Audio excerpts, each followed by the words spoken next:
नमस्कार मैत्रिणींनो, मी Archana stitching with Archana वायबट चॅनलमध्ये तुम्हा सर्वांचं स्वागत आहे। आजच्या व्हिडिओमध्ये या वाढवलेल्या कटोरीपासून टू पीस कटोरी कशा पद्धतीने बनवतात ते सविस्तर या ठिकाणी मी तुम्हाला दाखवणार आहे। तर बघा, या ठिकाणी आपण किती इंचाने किती मापे वाढवलेली आहेत याचाही आपला सविस्तर व्हिडिओ या ठिकाणी आहे अपलोड केलेला, तोही एकदा पाहून घ्या। त्यानंतर या प्रकारे मी वाढवलेली कटोरी आहे, तर तुम्ही अशीच वाढवून घ्या आणि याच्यावरून आपल्याला आता कटोरीचे पॅटर्न बनवायचे आहे। तर मी याच्या अगोदर तुम्हाला 3 कटोऱ्या कशा वाढवायचे ते दाखवलं। जे मापानुसार वाढवलेली कटोरी आहे ती एक, नंतर उभी एक आणि नंतर उभी आडवी अशा 2। आता फक्त आडवा एक पॅटर्न राहिलेला आहे, तो इथे तुम्हाला मी वाढवून दाखवत आहे।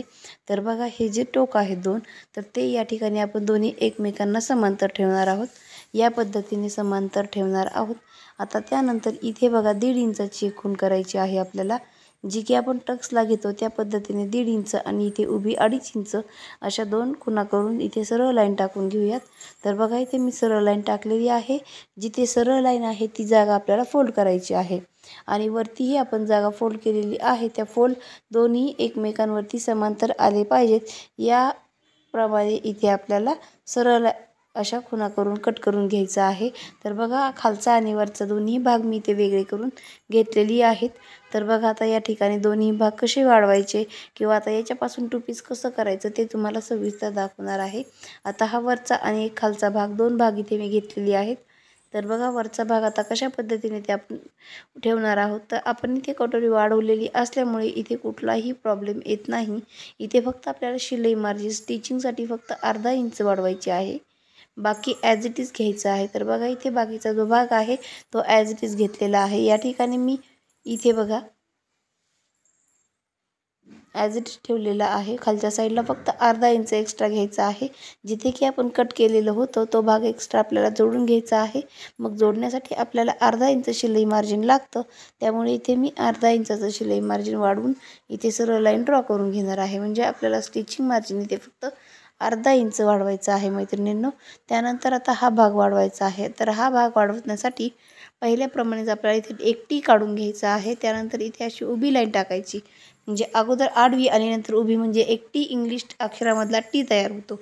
तर इथे बघा, जशा आपण 1.5 आणि 2.5ची खूण केली होती या साईडला, तशीच मी इथे एक लाईन ड्रॉ करून घेतलेली आहे आणि जिथे आपण लाईन ड्रॉ केलेली आहे ती सरळ समांतर रेषेमध्ये ठेवायची आणि इथे ड्रॉ करून घ्यायची आहे। इथे थोडंसं बसत नाही म्हणून मी थोडंसं दुसरी रेष टाकून घेत आहे। बघा, या पद्धतीने समांतर वरी आणि खाली रेष सेम आली पाहिजे, या पद्धतीने आपल्याला ठेवायचं आहे।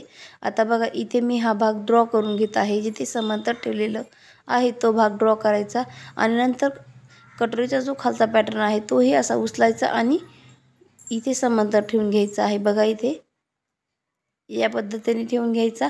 आता बघा, या पद्धतीने आपला टक्स पूर्ण आपण इथे काढून घेतलेला आहे आणि याच्यावरतीही अर्धा इंच आपल्याला घ्यायचा आहे शिलाई मार्जिन। बघा, 2 ते 1.5 इथे घेतलेला आहे। बघा, अर्धा इंचाचा गॅप, मी टेप जरी वर खाली धरत असली तरीही इथे अर्धा इंचाचा गॅप मी इथे घेतलेला आहे। आता इथे मी पट्टीने दोन्ही भाग जोडून घेणार आहे। बघा, या पद्धतीने इथे मी पट्टीने भाग जोडून घेतलेली आहेत। आता याचं कटिंगही लगेच मी करून घेणार आहे आणि याचं स्टिचिंगही तुम्हाला दाखवणार आहे मैत्रिणींनो। खूप सुंदर अशी ही कटोरी या ठिकाणी बनते।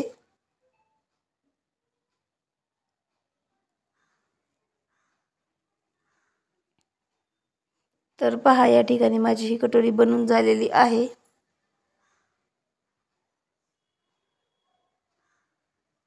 याचं कटिंगही मी करून घेतलेलं आहे।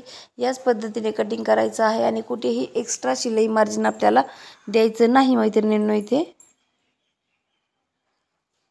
या पद्धतीनेच मी याचं कटिंग करून घेतलेलं आहे। आता पीसही कट करून घेणार आहे। आता कटिंग करताना बघा, याचा टक्स पॉईंट किती इंचानं वाढलेला आहे। बघा, इथे टक्स पॉईंट या साईडला पाहिला तरीही बनतो आणि या साईडला पाहिला तरी बनतो। थोडासा मोठा दिसत आहे कारण याच्यात शिलाई मार्जिन ॲड आहे। शिलाई मार्जिन कमी केल्यानंतर अंतर थोडंसं कमी दिसतं। तर बघा, आता आपण इथे पीस कट करून घेणार आहोत। तर हा जो पीस आहे तर तो लगेचच मी या ठिकाणी कट करून घेणार आहे। या याचं बाकीचं पॅटर्न मी कट करून घेतलेले आहेत। तर फक्त एवढेच पॅटर्न ठेवलेले होते मी इथे कटिंगसाठी, तर एवढे मी आता लगेचच कटिंग करून घेत आहे आणि याला अस्तरही लगेच जोडून घेणार आहे। अस्तर आणि पीस दोन्ही एकमेकांना मी इथे जोडून घेत आहे लगेचच।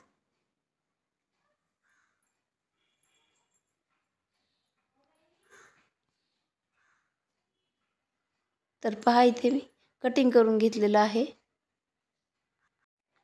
आता मी अस्तर आणि पीस दोन्हीही एकमेकांना स्टिच करून जोडून घेणार आहे। याचं ही एक्स्ट्रा पॅटर्न लगेचच आपण कट करून घ्यायचं आहे। एक्स्ट्राचं जे फॅब्रिक राहतं ते कट करून लगेचच तुम्हाला मी ते दाखवणार आहे। तर पहा मैत्रिणींनो, इथे मी एक्स्ट्रा फॅब्रिक कट करून इथे घेतलेलं आहे। तर बघा इथे मी एक्स्ट्रा इथे बरोबर आपल्याला स्टिचिंगसाठी लागणारे भाग मी इथे करून घेतलेले आहेत। आता दोन भाग खालचे दोन साईडला घ्यायचे आहेत आणि आपल्याला स्टिच करून घ्यायचं आहे। पहा मैत्रिणींनी इथे फक्त इथे एक टिप टाकायची आणि बघा कटोरीला किती सुंदर लुक येतो तेही तुम्हाला मी दाखवते। तर बघा आपली कटोरी पूर्णपणे इथे रेडी आहे, पण एकच टिपवर आपल्याला इथे ठेवायचं नाही तर दोन टिप टाकून घ्यायच्या, कारण आपल्याला ब्लाऊज घालताना कम्फर्टेबल असावं त्यासाठी आपण इथे दोन टिप टाकायच्या। एक टिपमध्येही आपली कटोरी पूर्ण रेडी होते। आता याच्यावरती मी दाब टिप टाकून घेते। माझ्याकडे प्रत्येक कामाला लुक हा प्रोफेशनल द्यायचा माझा उद्देश असतो, कारण प्रत्येकाला आपण चांगलं द्यावा याच्यासाठी मी चांगलं काम करण्याचा प्रयत्न करते। तर याच्यासाठी मी वरतून दाबटीप टाकते। बऱ्याच मैत्रिणींनी दाबटीप टाकत नाहीत, पण मी टाकते, कारण आपण कस्टमरकडून पैसे घेतो, मग पैसे घेत त्याचा मोबदला त्यांना कामही चांगलं देणं फार गरजेचं असतं। त्यासाठी इथे मी दाबटीप टाकते आणि दोन टिपाही टाकते। एका टिपवरती कधीच मी ब्लाऊज ठेवत नाही, प्रत्येक टिप हे माझ्या दोन टिप असतात। तर लगेच इथे दाबटीप टाकून घेणार आहे आणि दोन्ही कटोरी इथे माझ्या रेडी झालेल्या आहेत। मैत्रिणींनो, याच प्रकारे तुम्ही स्टिच करून पाहणार आहात आणि जर तुम्हाला माझे व्हिडिओ आवडत असतील तर लाईक, शेअर आणि सबस्क्राईब करायला विसरू नका। त्यासोबत बेल आयकॉनवरतीही क्लिक करायला विसरू नका। तर पहा या ठिकाणी किती सुंदर आलेली आहे। अशा प्रकारच्या ब्रा मार्केटमध्ये सहज मिळतात, पण अशा प्रकारचे ब्लाऊज कोणीही स्टिच करून देत नाही।